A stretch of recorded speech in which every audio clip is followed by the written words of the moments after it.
Ngayon guys, nandito tayo sa Kadjo para manguha ng mga prutas.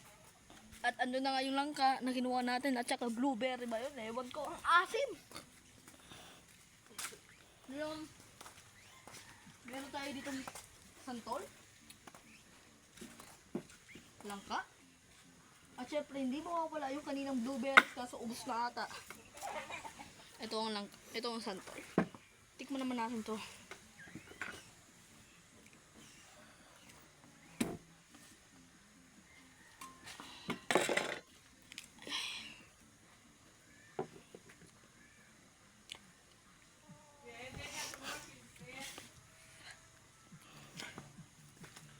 Asim guys.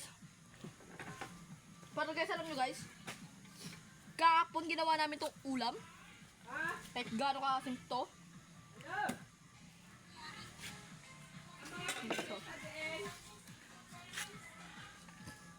Nakatikim na ba kayo nito?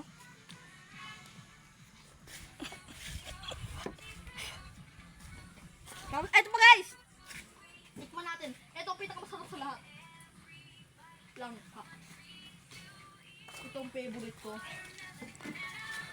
Pinaka-favorite ko yan guys. Ay! Okay. Lulog na yan guys. Hello guys, may insekto pa dito. Baka ano yun tayo guys eh. Itong blueberries kanina guys oh. Tingnan mo, blueberries ba? Duhat daw tawag dito guys. Duhat.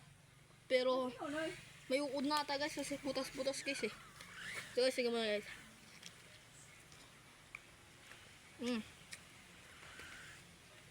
Kasi ayun kasi yung puno namin ng langka. Yun guys ha. Yan. Kasi wala tayo sa Manila ngayon guys.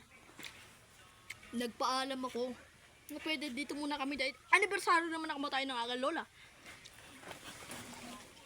Ngayon, food trip muna tayo. Kaya yun lang. Goodbye.